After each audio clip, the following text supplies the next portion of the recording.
Yes, this looks to be nearly everyone. Let us begin, shall we? Though I am usually the first to hold forth at such events, I think on this occasion that honor should fall to you. They would be more inclined to take the word of the Warrior of Darkness. Indeed. In light of the subject matter, who better than thee to speak these truths?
Wicked White?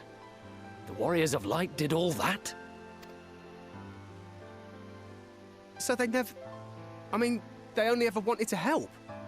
And when everything they'd done turned to ash, they still carried on. They gave everything to stop the flood. First their lives, then their souls. And they managed it too, in the end. They saved us. And we cursed their names.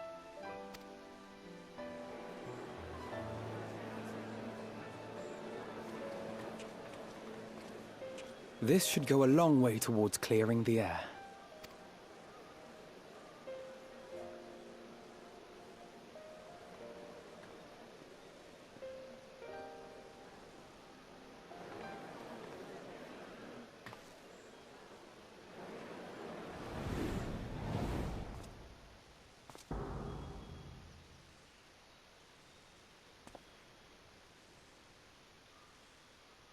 Impossible.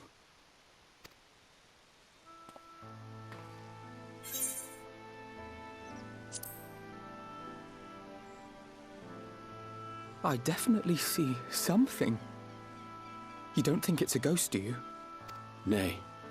Yonder standeth no bloodless apparition, but a warrior of light and darkness both. Ardbert. What in the world?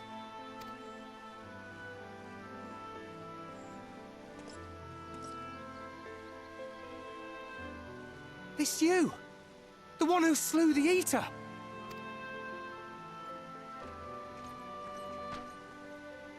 That it should be the Warrior of Darkness who brought the truth to light. You've saved me a fair bit of time. Though I have a few words of my own to say, if I may.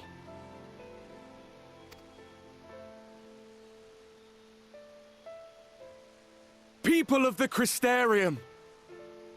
I am Ardbert. One of those you know as a warrior of light. That's impossible. You should be dead. Aye, that I should.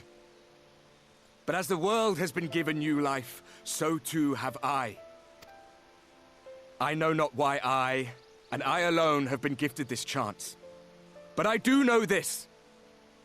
Only by the will of the star itself could such a miracle come to pass.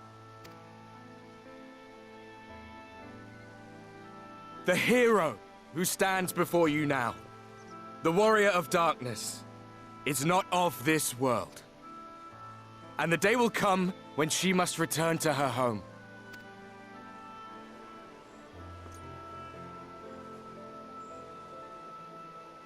But this land is our home.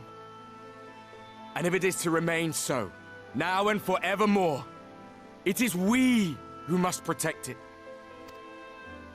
The time to rely on saviors from afar has passed. It is you who must rise. You who must become the new Warriors of Light! What? Us? Warriors of Light?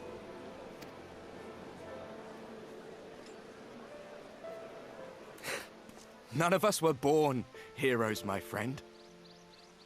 I was only ever a man with a thirst for adventure. But wherever my journeys took me, I was invariably confronted with the same choice. To lend what aid I could to those in need, or not. And I always chose the former. Any one of you could do the same. All you need is the will to help your fellow man, and the resolve to see it through.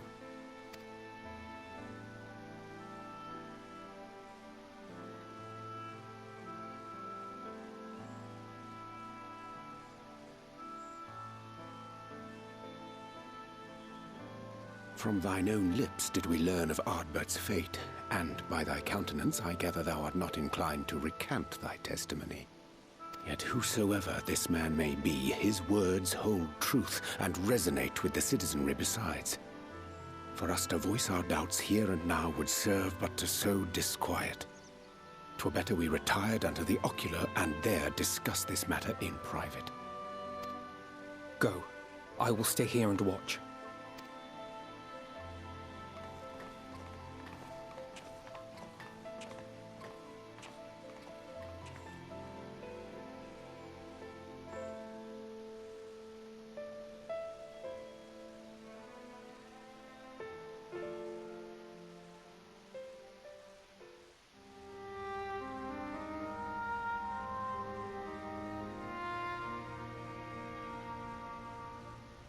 So, that is a warrior of light of the first. I've not had the pleasure of making his acquaintance, but as you all seem to be in agreement, I gather this is no simple case of mistaken identity. As far as I was able to discern, that was indeed Ardbert. It has been a long time, but not that long. Could he truly have been resurrected as he claims?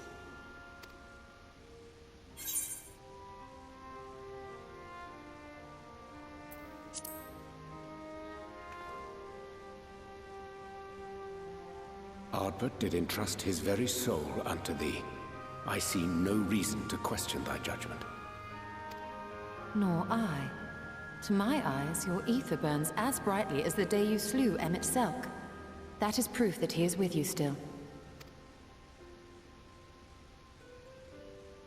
Yet that which standeth now before the people is far more than a passing imitation. I am reminded of the cardinal virtues, though a sin-eater he is not. Which leaveth but one plausible explanation. That he is an Ascian.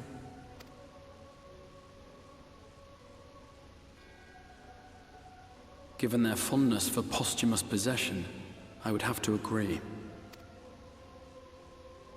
From what I understand, the Warriors of Light were laid to rest in Yulmore by those whom they had aided in life.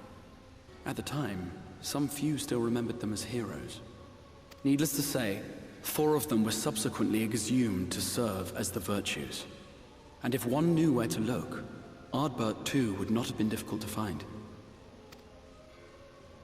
Assuming then that this is indeed the work of an Ascian, my mind inevitably turns to the last remaining paragon to survive the Sundering.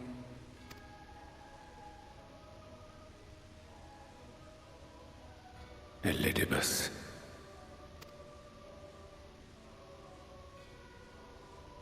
That Xenos hath reclaimed his own flesh is known. Thus evicted from his borrowed form, and cognizant no doubt of Emmett Selk's failure here in the first, 'tis quite possible the emissary chose Ardbert for his next vessel. Inhabiting the flesh of the fallen. My, that is unsavory. And they do this often, you say? Verily. for they possess no corporeal forms of their own. In what one may term their natural state, none save those gifted with the echo can perceive them.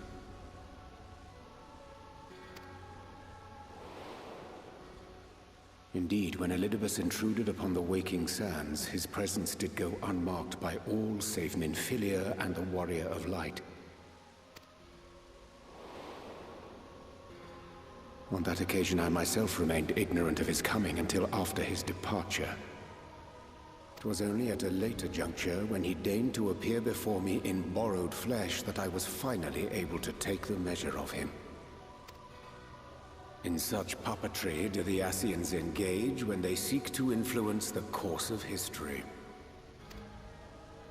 And they have gained much by it. Emet-Selch single-handedly built the Garlean Empire in this manner, while the Hebrea came close to conquering Eorzea, having taken possession of Thancred's living body. Yet it must needs be noted that the Ascians cannot avail themselves of all mortal vessels. For were they able to do so, none would serve as a better pawn than our own redoubtable champion. Mayhap the blessing of light shieldeth Hydaelyn's chosen from Ascian influence. Or mayhap other forces are at work. We cannot say for certain. Whatever the reason, I hope it holds true.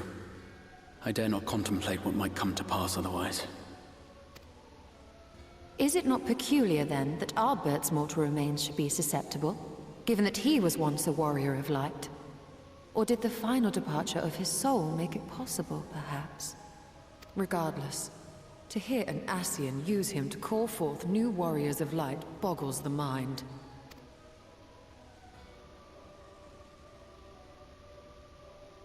Elidibus hath ever been an enigma, his ostensible purpose being to preserve the balance between light and dark. When he made overtures towards me, however, I was afforded a glimpse behind the mask of the self-appointed emissary. I shall not defend mine actions, undertaken in pursuit of a better understanding of our foe, as either wise or prudent. Nevertheless, what little I did glean may now prove useful. Elidibus possesseth a subtle mind, practiced in the art of manipulation. That he coaxed this star's most valiant heroes as far as the source with naught save half-truths is no trifling feat.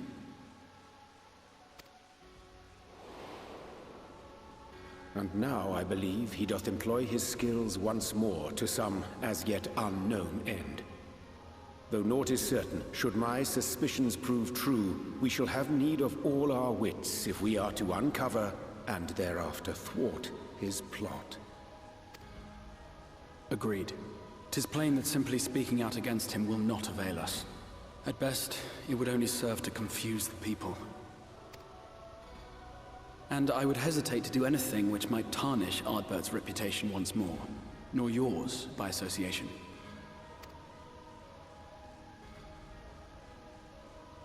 That being the case, it may be wise to keep a covert eye on this Ardbert's movements, as we attempt to discern his purpose and how best to mitigate his influence.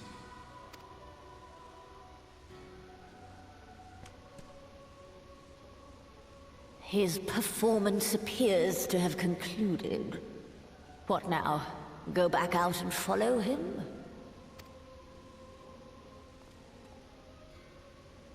'Twould appear Master Alphino already hath pursuit in mind, and I suspect one pair of eyes shall better serve our cause than half a dozen.